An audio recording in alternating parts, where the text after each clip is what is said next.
Good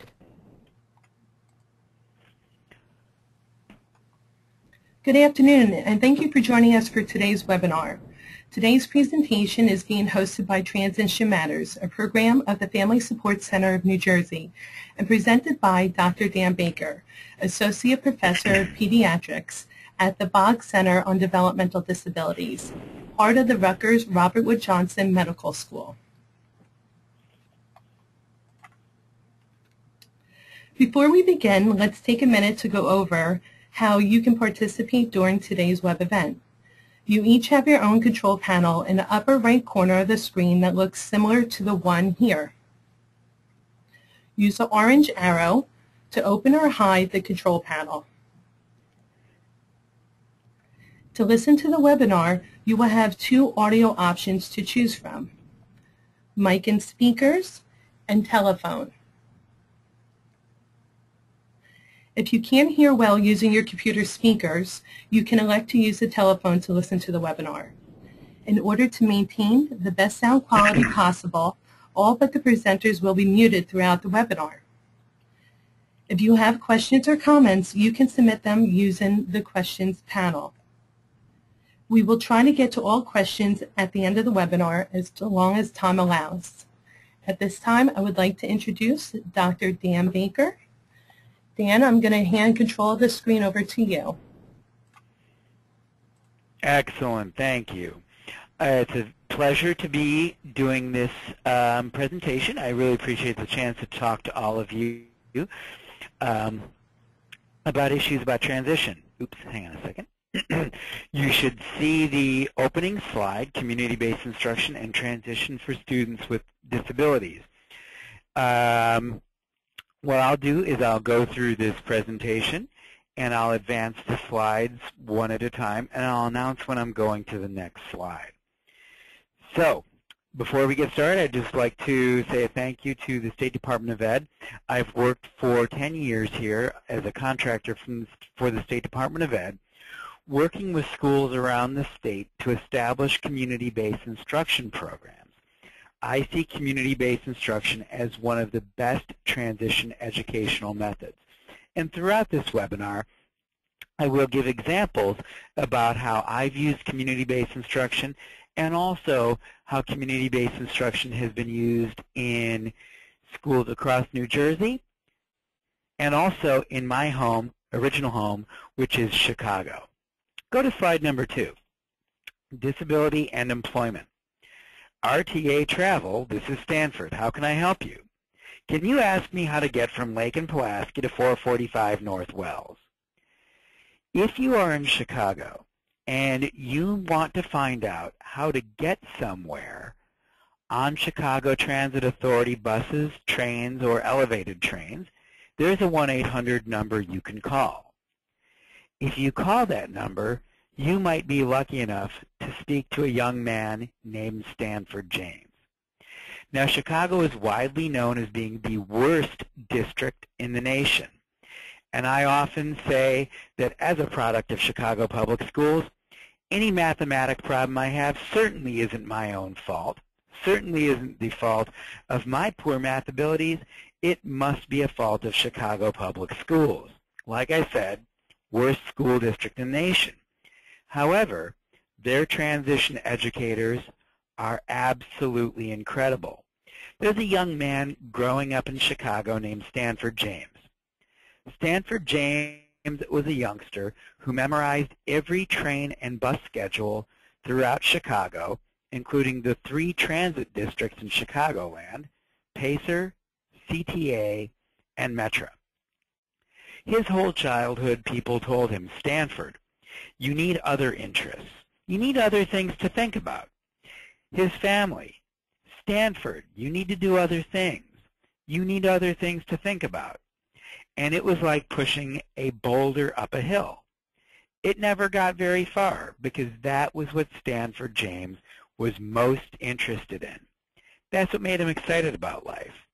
Well, after years of having IEP goals about better social skills, etc., his last year in school, a transition educator thought, boy, we need to do something else.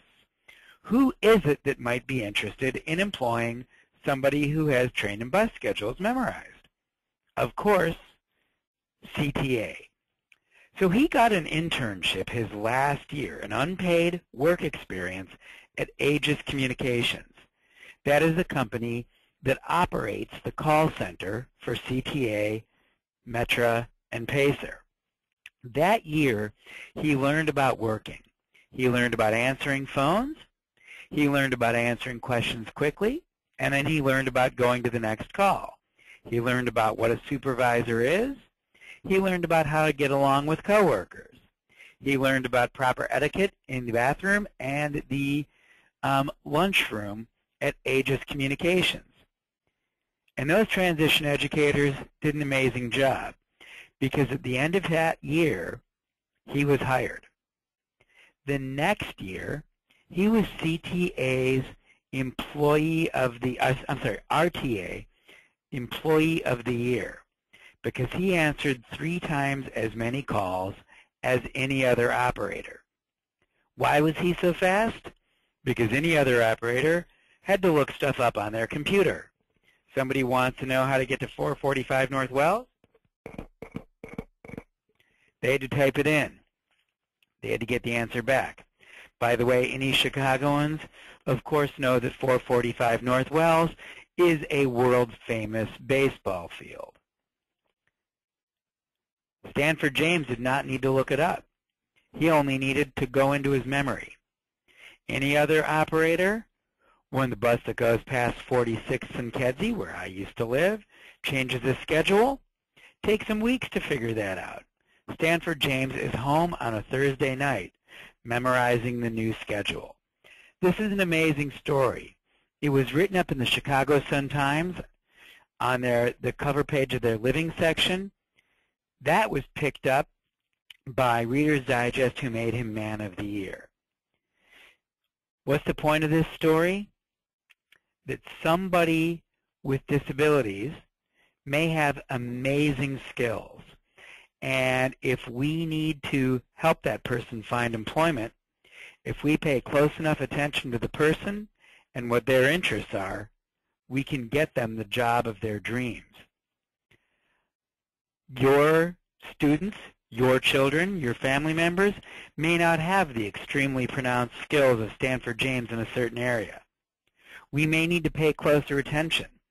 We may need to do a more intensive process of figuring out what they're good at and what they like. But everybody has talents and skills and abilities. And if we pay close enough attention and capitalize on them, people can be extraordinarily successful. Going to the next slide, and I want to ask us a quick question to start us off today. Anytime I think about transition, I like this as my starting point. What are the skills you have needed to know so far today? You personally. Did you need to use reading? Did you need to use mathematics? Did you need to use navigational skills?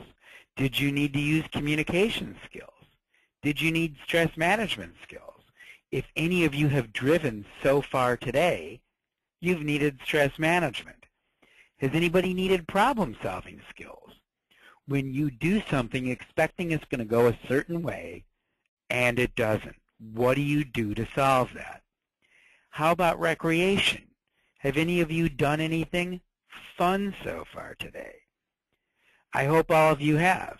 Maybe one of you has played a game of Temple Run. Maybe one of you is playing Temple Run right now. Maybe one of you is doing a Facebook update right now. By the way, if you do a Facebook update and you like this presentation, please say so and just tag me in it.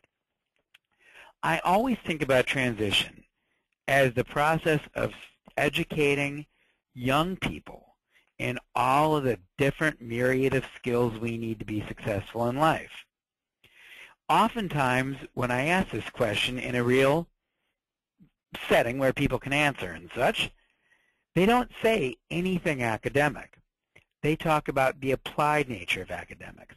People don't say reading. They say, I read the instructions for participating in this webinar. People don't say mathematics. They say, I figured out how much time I needed. People don't say coin recognition. People say, I bought something.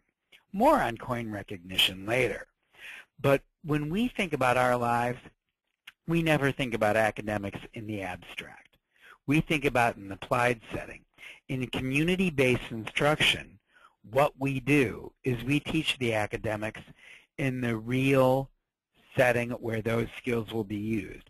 We teach the skills in the manner in which they will be used. The idea of all this is that with the right skills, we will play the various roles that adults play in our society. What are those roles? Number one is worker. We mostly work. If you look at the percentage of working age adults who work, it's around 60 to 70%, depending on which statistic you look at. We know that for adults with disabilities, it's vastly reduced, generally around 32.1%. That's not general, that's very specific. But the percentage of working age adults with disabilities who work is far lower than the percentage age of the general population. So of those roles, worker is really number one. Number two, one of the other roles we play is that of community member. We do stuff in and about in the community.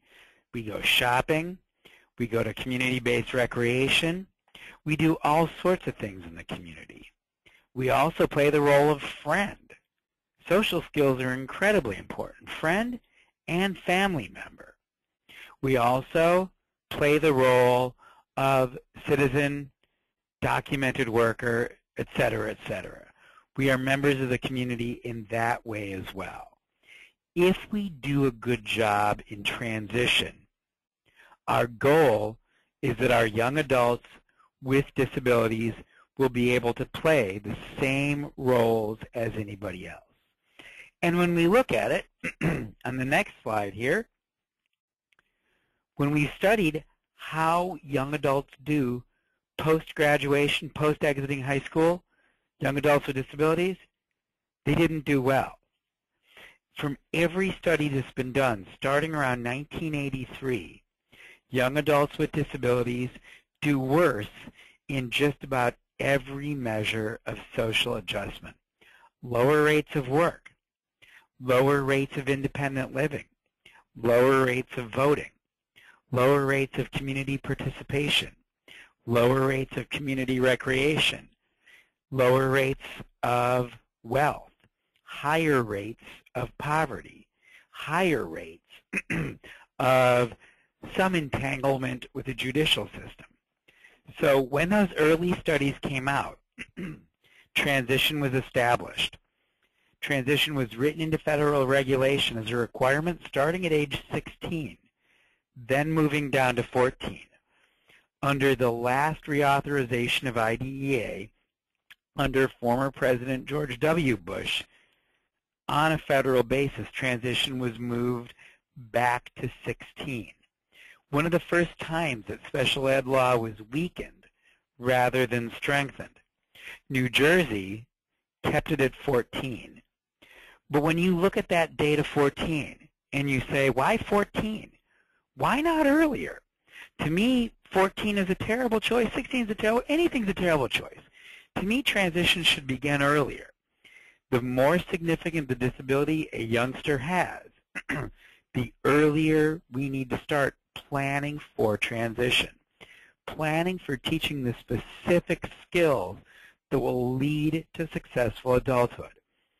And I don't see any reason why to even establish a date, establish an age. To me, it is a life-spanning process. It's also a life-spanning process that does not end at graduation. Transition is lifelong because somebody will get a job and then they'll decide, I don't want that job anymore. Or somebody will have a job and then the place they work is closed. Circuit City was a tremendous employer of young adults with disabilities, and suddenly one day it was gone. So we really never stop educating youngsters or adults how to be successful in the community. Now, what is one of the best ways to teach for transition? On the next slide, you will see, I say, is community-based instruction. Getting people out into the community where they can learn the real skills. In New Jersey, we define community-based instruction as sustained and repeated instruction that takes place in the community rather than in the school building. I love that definition because it highlights that this is instruction. This is the way we teach all of the things we're supposed to teach. Why sustained? Because youngsters with intellectual disabilities or other disabilities may take longer to learn stuff. Why repeated? Because youngsters with disabilities may need to learn lessons over and over again based on the nature of their disability. Most of us will make one mistake in the community, one mistake on the job, one mistake on the New Jersey Transit bus, one mistake at Jersey Jump, the inflatable bounce place, and we'll remember that. And we'll say to ourselves, I'm not going to do that again. We mentally review it. We mentally rehearse it and say, I'm not going to make that same painful mistake. We know that youngsters with disabilities may not have the intellectual skill to do that. The old-fashioned term for CBI was school without walls. That is an old 80s term, but I still really love it. And, you know, at my age, every night is 80s night. School without walls. What do we do in a school? We teach.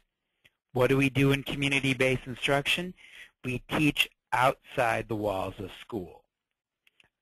On the next slide, you'll see that that sounds like a field trip, but it is not. A field trip is one-shot experience. A field trip is not necessary for a student to grow up. A field trip is not necessary for academic success.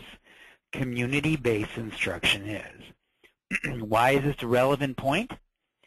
Because if schools get short on budget, skip the field trip. Who cares? No big deal. Community-based instruction is a big deal. And for most of the students and youngsters I've worked with, if they don't get out in the community to learn skills, they're not going to learn them. This is not just going to the Statue of Liberty. Another concern on the next slide is, what about the evidence base here? We know that in schools in modern times, all of our educational practices need to be evidence-based. There needs to be research that shows that they work. CBI is a research-based practice with 30 years of research showing the effectiveness. Everything from teaching elementary school age students with intellectual disability how to shop, to teaching middle school students about recreation, to teaching high school students and what we now call super seniors, your 18 to 21-year-olds, teaching them about work. There's a massive evidence base behind it, showing in particular that the number one thing we can do to assure youngsters with disabilities the best possible chance of employment post-graduation is to get them employment experiences before graduation. That is out of the National Longitudinal Transition Survey. Another concern people might have about CBI is, hey, we can't do community-based stuff. We need to address the core curriculum content standards, or more recently, the Common Core state standards. Well, my answer to that is that CBI provides real-life opportunities to teach those things. It is not CBI or addressing academics. It is CBI and addressing academics. If you need to teach a middle school age student numeracy, you don't just do that at a desk in the school. You do that looking at address numbers on a street. You do not just teach mathematical modeling At a carol in a classroom, you teach it when you think about budgeting for a grocery trip. You do not just teach proper social interaction in a classroom, you teach it with a supervisor. You do not just teach filling out forms in an English class, you teach it at Target when you are completing an online job application. We teach the real academic skills in their natural settings. On the next slide, you'll see that I'm looking here at how CBI differs from your traditional instructional methods. In traditional methods, students were provided with opportunities to learn purely academic content in classrooms, and then they were expected to generalize that knowledge to other real-world situations and settings.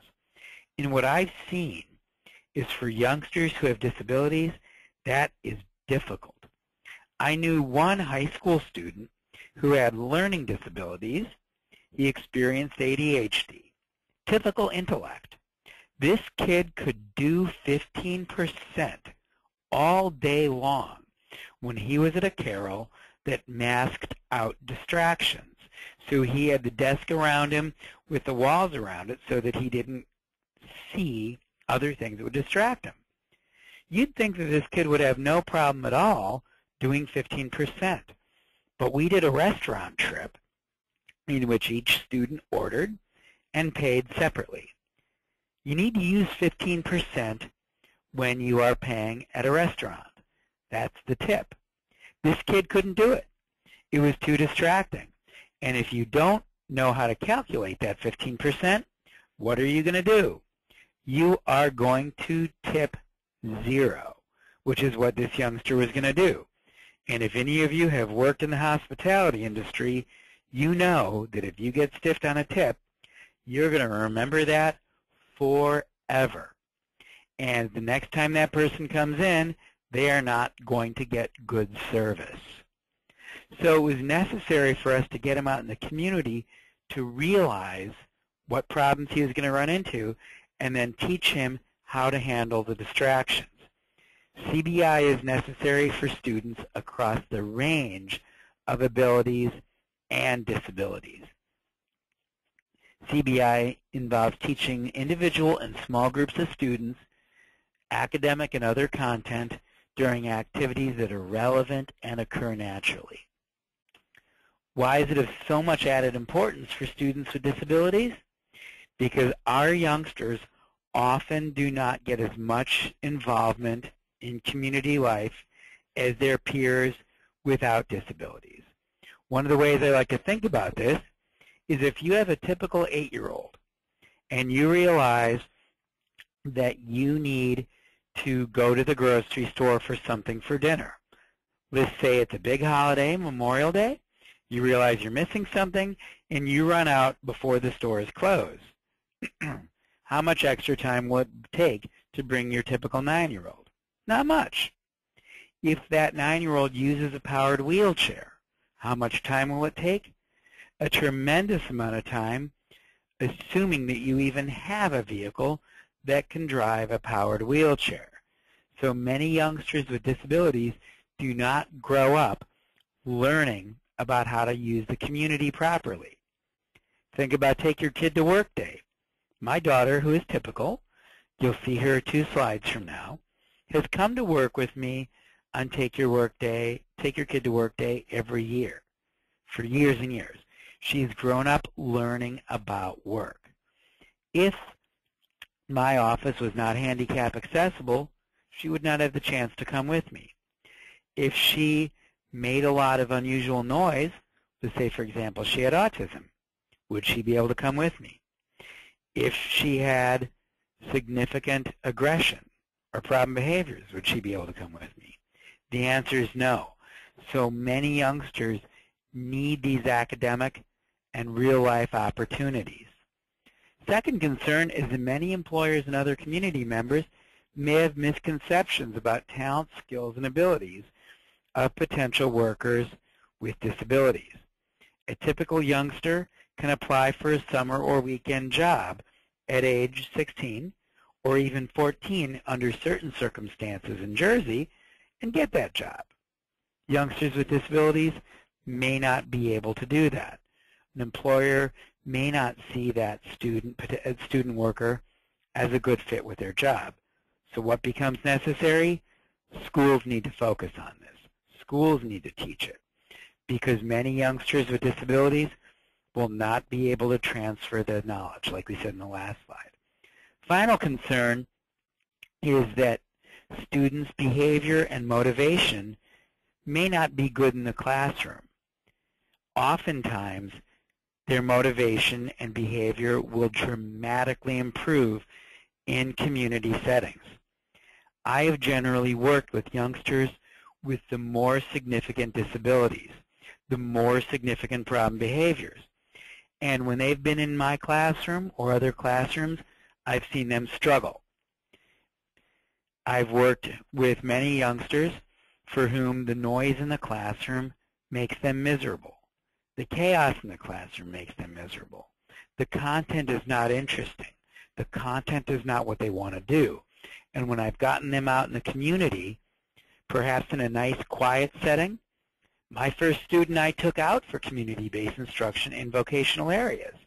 The classroom was miserable for him because I had 5 other students who made constant noise. He hated being there. When I got him out into a quiet job experience in a high-end plant nursery, his motivation and his behavior improved immediately.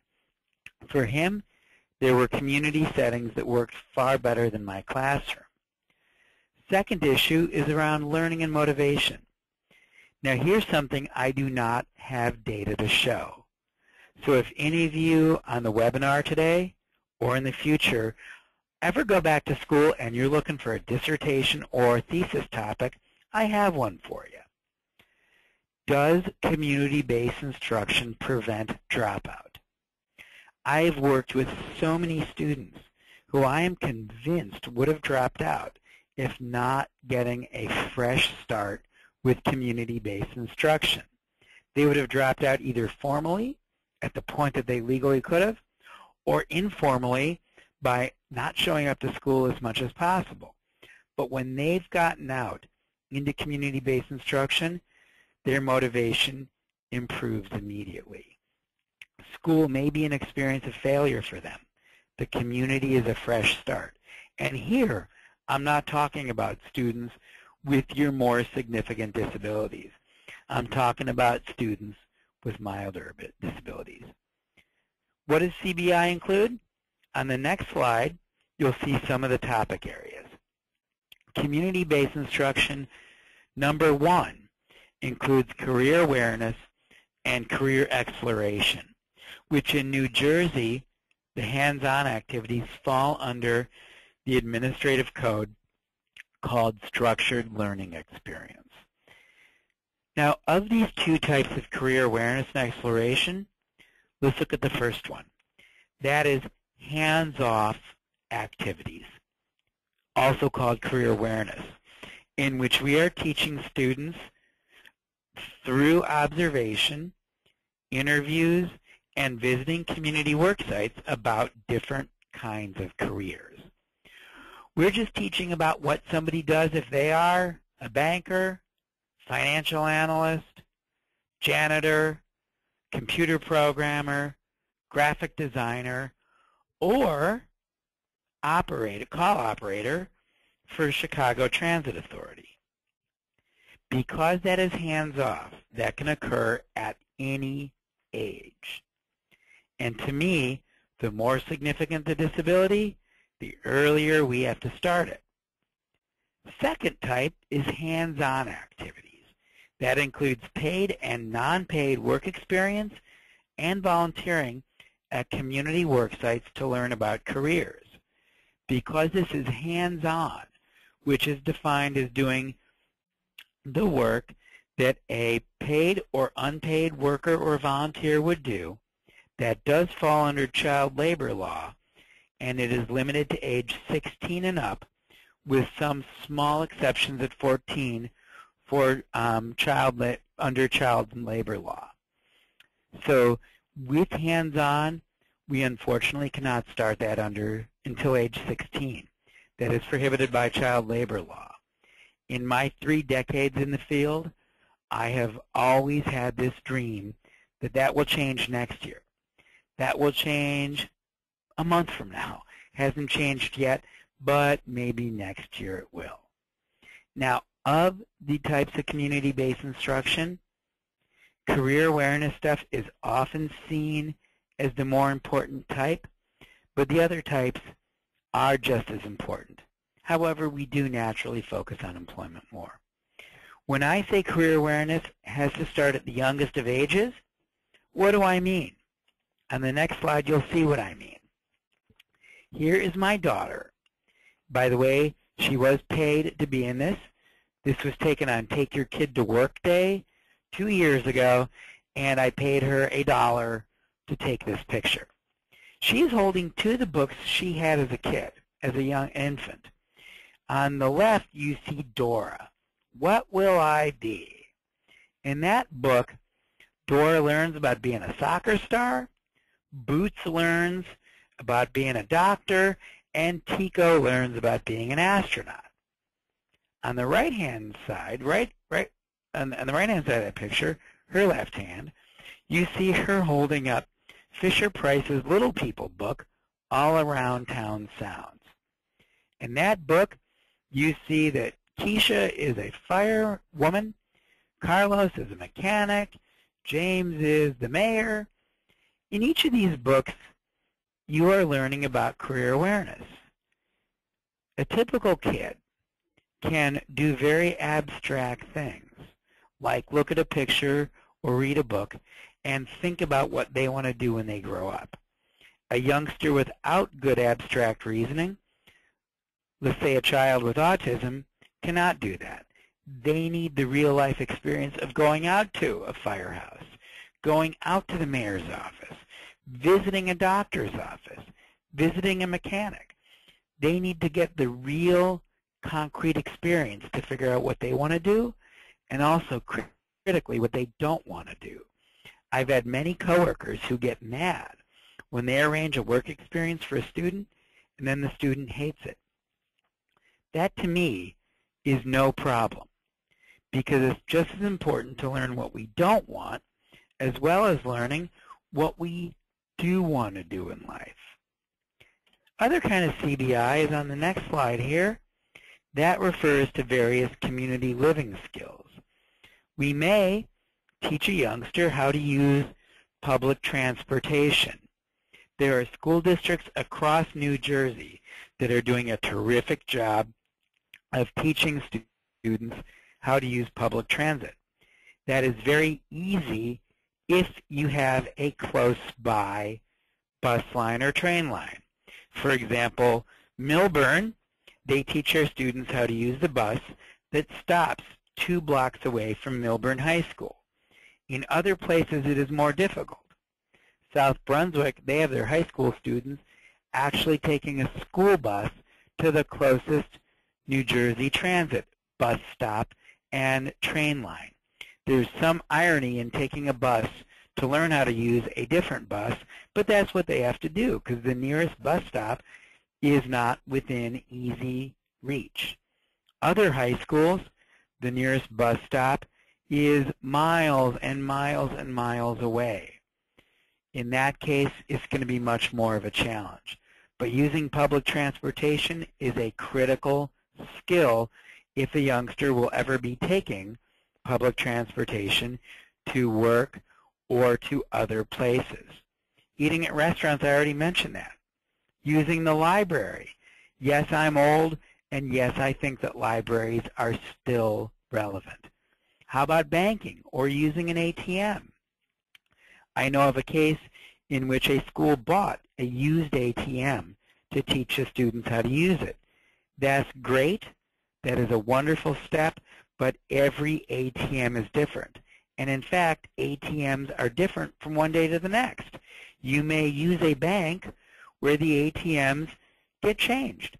For example, the bank might so that the ATM might spit the card back out instead of holding it. Or you may have to swipe it suddenly. Or it asks you for your preferences and languages. They're different every time. Shopping is a great thing to teach in community living. More on that in the next slide. Laundry at laundromats, because if a youngster learns how to do laundry at home or in the life skills classroom, they don't learn the social etiquette about going to the laundromat. Because at the laundromat, you don't take other people's stuff out, even if it is done and you need that machine. And finally, participating in community-based recreation and leisure. That is one of the biggest things schools don't do enough, teaching community-based rec and leisure. That is a mandated consideration in transition IEPs. Now, do we focus more on employment or community living? You can't focus on just one or the other because they are intertwined. If you don't have a job, you may not have money for recreational outings. If you don't know how to keep your clothes clean at the laundromat, you won't be going to work in a clean white shirt, which many places like Hickory Farms require for their employees. I've gotten a lot of students work experiences at Hickory Farms. You don't have a white shirt, it's not clean, you don't stay there. So we've had lessons on laundromats and also lessons in going to resale stores to buy clean white shirts that fit. Now, of these different community living activities, shopping is one of the ones that often start soonest. They often start at the youngest of ages. Why start with shopping? Because it's one of the earliest community living things. Talk to kids. Kids learn that from an early age, going with parents to go shopping. If the youngster needs systematic instruction, and we need to use really precise ways to teach, in special ed we know that. So that can become a good thing for special educators to work on, as well as families. Why else start with shopping? Because for better or worse, we are a consumer-based culture. Shopping can be a hobby as well as a necessary activity of daily life. Students are likely to participate regularly in community shopping activities through their lifetimes, and also they're easy to find in the community. Let's see some examples here. Here is my kid at age 4. You see in her right-hand pocket, she's got 4 wadded-up dollar bills that she earned by doing chores for Daddy. We are at the dollar store. How many things can you buy at a dollar store with $4? Well, really just 3 because we have sales tax here. But I told Sophia she could buy 4 things, and Daddy would just throw the 78 cents of sales tax down. So this turned into a tremendous activity about prioritizing, figuring out what you want, and also the one-to-one relationship between dollar and item, also called numeracy. You see on that slide, this picture, to the right, her left, but picture right, you see bright pink flip-flops. She wanted those, but they weren't in her size. So we also learned that you can't always get what you want. Not just a useful life skill, but a good song by the Rolling Stones. So this was an amazing lesson for her. This is something that families and schools should be doing. This is not just a school responsibility. This is a responsibility for everybody to be working together on. So families and schools should be in good, solid communication on the various activities and educational needs. We give these good experiences. After a few years, this is what we get. Sophia is now paying for her own items using dollar bills that she earned. Think about what somebody learns: self-esteem, self-awareness, and also developing confidence through repeated success. But paying with cash, next slide, who does that anymore? Now we see her at age 9 signing for a credit card. These are all things that we need to learn. Now, what about electronic payment? I'm not suggesting that all children with disabilities should have credit cards with $10,000 limits, but how about using prepaid Visa cards with $5 on them, $10 on them? Should we teach people to pay using credit? Yes, absolutely, because that is becoming more and more prevalent. When I started, we spent years teaching penny, nickel, dime, quarter. Is it necessary to learn penny? If a youngster is going to take years to learn those different coins, maybe that time can be better spent on other stuff. Canada got rid of the penny a few years ago, and when I read that news story, my heart broke for every special ed teacher, every family of a child with disabilities, and every youngster with disabilities or adult who had spent years learning about the Canadian penny only to have it go away. Maybe the quarter is all you need. I know we're going to be breaking for questions here in a few minutes, but I'd like to talk about CBI in the state of New Jersey. I have been teaching, I work at the Boggs Center on Developmental Disabilities, formerly part of UMDNJ, now part of Rutgers Robert Wood Johnson Medical School. Since 2004, as of the beginning of this school year, we'll be updating our statistics very soon. As of the beginning of the school year, there have been over 8,263 attendees from school districts of workshops I've given on community-based instruction. And I've seen more and more schools across the state, particularly regular schools, who are offering community-based instruction to their students with disabilities.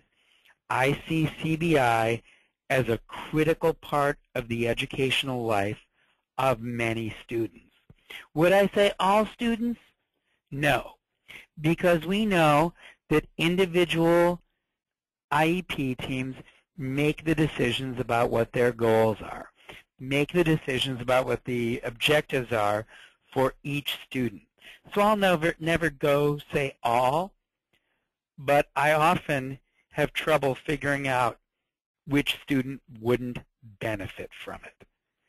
I think typical students would benefit from it, and typical students need more CBI, particularly if a student is going to have trouble learning stuff by trial and error. The more we need to give real experience and real instruction in community settings. We continue to refine and improve the series every year based on feedback received from participants and the evolving priorities we see. I also, as part of this contract with the State Department of Ed, offer an average of 18 days of in-district technical assistance to go out on site with individual schools and troubleshoot and problem solve their own local issues. This series is designed for any educator who is or will be responsible for delivering or overseeing community-based instruction to students. We've made a major effort to include administrators, and we have a mandatory webinar for administrators at the beginning of each school year. Community-based instruction is not mandated anywhere, but if a district chooses to develop that and provide that to students, the role of administrators is absolutely critical, because there are some complexities, including scheduling for students and educators, including budgeting, and including transportation. There might be a line item of the budget for each of those areas. Remember, I said earlier that one district uses a school bus to get to the closest bus stop. Those school buses aren't free, and in many cases there is payment needed for that. We have made a major effort to include administrators, and we've also made a major effort to have registrants attend all 7 days of the 7-day series and then develop a district plan for expanding or establishing CBI. Last slide here. What have I seen as the outcomes of our community-based instruction training?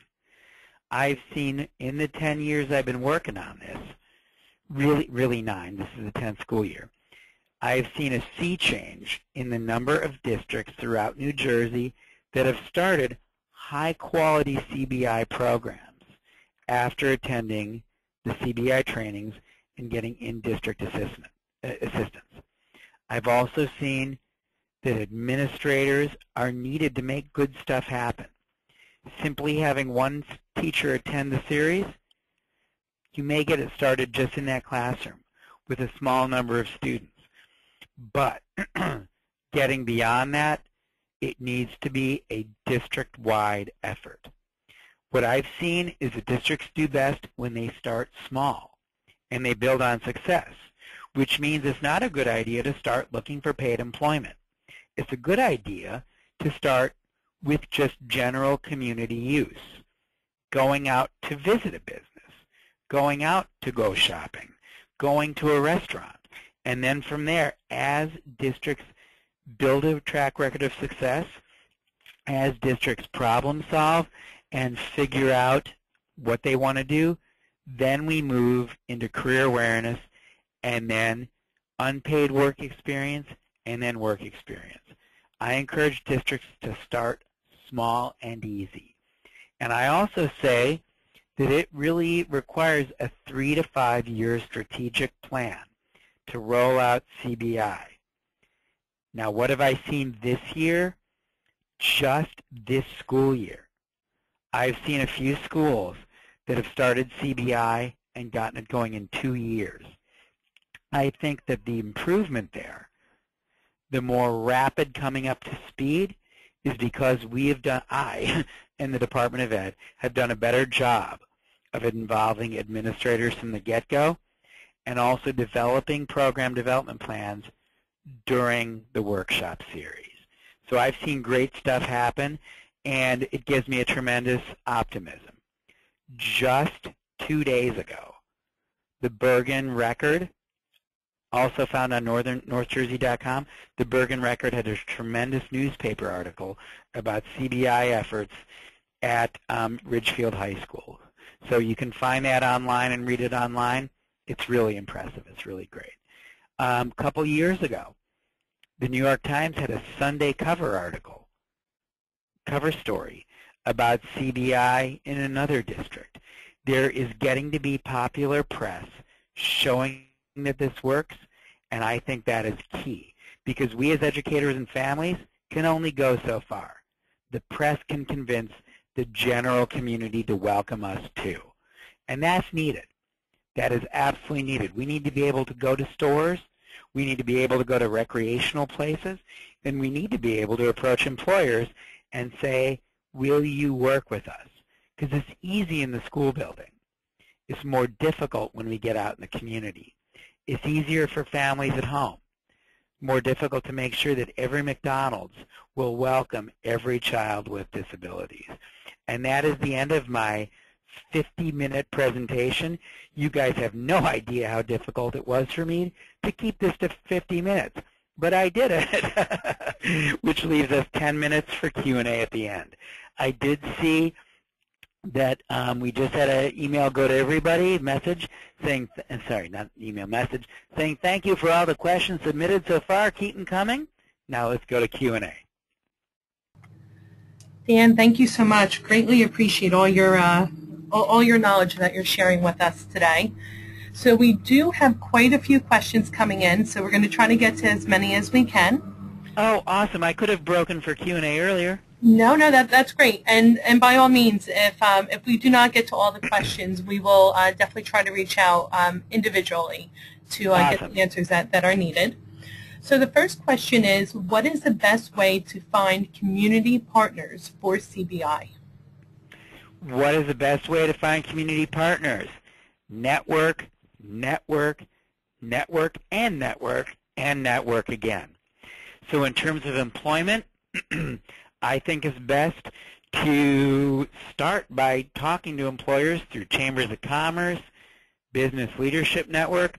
There is one district in Jersey where their transition coordinator got on the local Rotary for the purpose of networking with local businesses. How about for what restaurants or other things? How about for community experiences? Just network, just talk to people, just go out places, and encourage them to make you to make your children and students welcome. Thank you. Perfect. So the next question is, do CBI hours in a community count as general education hours and not special ed hours? Can I document this for my administrator? That must be from an educator. The answer is yes. Being out in the community around typical settings and typical people counts as full inclusion under federal IDEA, the special ed law. Perfect. And next question, do you work with out-of-district schools? Yes. Anybody from any school is welcome to attend our workshop series. In fact, about a third of the attendees are from out-of-district schools. Dissemination of information about the CBI series is handled by the State Department of Ed. It also goes out through Transition Coordinators Network. At the beginning of the year, information is sent out via a Department of Ed e-blast. Thank you. Dan, we have a family that wants to know if their district insists that their students go out for CBI after 12th grade. This family would like their son to go out earlier. Do you have any suggestions of what they can do? Well, in life, everything you get is a negotiation. I would encourage, as I said earlier, the more significant the disability, the earlier it should start. There is no reason why a district would, I'm trying to say this correctly because this is being recorded, I'm not sure why somebody would draw the line and say we only start after 12th grade. The answer for that might be that there's a focus on getting the academic credits up till 12th grade, but transition planning is mandated to start at age 16 under federal law, and consideration has to start at age 14 under New Jersey Administrative Code. That's the only, without knowing the rationale the district is offering, I can't get more specific than that. Absolutely. I think sometimes we need to ask, 20 more questions to provide that right. Oh, sure. So, if I could give everybody a recommendation, the best book on negotiating I've ever read is Getting to Yes by Fisher and Urey.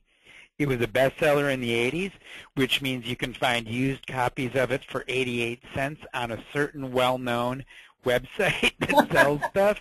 You can also find just with an internet search, you can find tremendous summaries of it. But Getting to Yes by Fisher and Urey is just an awesome book about how to negotiate without getting into a confrontational endpoint. Perfect. Thank you so much. And again, I think that's a great suggestion, really pulling those negotiations for that CBI during the IEP. Dan, do you see great success in incorporating assistive technology during CBI experiences? Oh my goodness, do I ever. Assistive technology is great, and while we're at it, assistive technology that is not technology-based, like pictures, drawings, et cetera, that's just as great.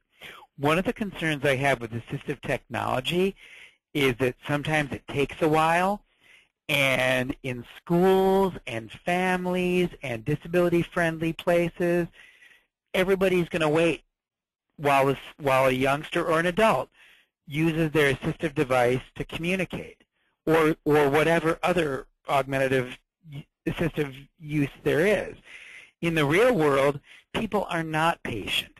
And if we're using assistive tech, we need to focus on making it quick so that the clerk at Target or the operator at McDonald's on a phone will be willing to wait for you. But yes, absolutely use every bit of assistive technology and teach the youngsters and adults how to use that assistive technology in places that are not disability oriented. Thank you. Perfect. So actually this is a great question, I think. Is there a significant difference between CBI program effectiveness in rural versus urban communities? No, there's no difference whatsoever. The challenge is that in rural places it is farther to go and there are fewer options. When I go to schools, I look at and see what I can find on the way in. Some high schools or middle schools I go to, their business is right outside the door of the school. Other places, one school I've went to, it's a 5-mile drive through farm fields before you get to the school. Though I was told if I went out the other entrance, there's a Walmart 1.5 miles away. The difficulty is the distance, which means that on the CBI trips, you need to budget more time. I have often seen in rural communities, there is a much greater sense of community and a much greater cohesiveness, and it is far easier to open doors. In some urban areas, it's harder to get doors open to your students or your family member, even if it's only a block away. So there's no right or wrong. It's just a different set of challenges and also a different set of opportunities. With rural areas, if there are just fewer places around, you may have to look a little harder, but you may already have better connections to those places. Thank you. Great question. Perfect. Dan, are we going to be able to share the PowerPoint? Are you comfortable with that? Yes, absolutely, and also I know the webinar is being recorded, Perfect. Which is terrific. And I will definitely make sure to get a copy of the PowerPoint to everyone who is on the registration list for this webinar. Absolutely. The next question is, can I as a parent contact companies, stores, etc. directly regarding CBI? Why not? Why not? As a parent, you may be able to open all sorts of great doors. Now, the only caution I'll give is if you're doing it for the purpose of a school-based activity, do coordinate with the school. But if you're doing it just for yourself, by all means. Families often, so much of the progress we have made as a field is entirely based on family advocacy. So please do. And every door you open as a family will open doors for non-family members. We are always change agents. We are always community developers. So yes, and I say a huge thank to whomever asked that, a huge thank you from me, and a huge thank you to every other family that does that. And again, if this is for a school activity, just coordinate with the school folks. Thank you. And Dan, I'm going to give you one more question. Since we are at our time. You got it. My child is 19 years old and goes to explore a different job each day of the week during school. This is five different locations for a full school year. He goes with a small group. Is this considered CBI? Yes, it is, because I'm assuming, which is dangerous, but I'm assuming this is going on as a means of instruction for the student. So there should be lesson plans about it so that the student learns from all those different activities. But that sounds wonderful. You know, I just with the brief snapshot that I was given, that sounds terrific. Thank you. It is really exciting to hear what some of the districts are doing. Dan, as always, thank you so much. And on behalf of the Family Support Center of New Jersey, Transition Matters, and Dr. Dan Baker, we would like to thank you for joining us this afternoon. Please feel free to explore future transition webinars at transitionmattersnj.org. And if you're interested in listening to this session again or any of our past webinars, you will find the archive sessions on the fscnj.org. That's the Family Support Center of New Jersey website, under the category of training and events. Again, we thank you very much for joining us during your lunch hour. And Dan, as always, thank you. Thank you. I'm such a fan of you personally and everything you guys are doing. And I just would like to leave you with a thought that if we create the right opportunities for each student, they can be, or young person, they can be as successful as Stanford James. Thank you so much. Thank you, Dan. Have a great day, everyone. Thank you.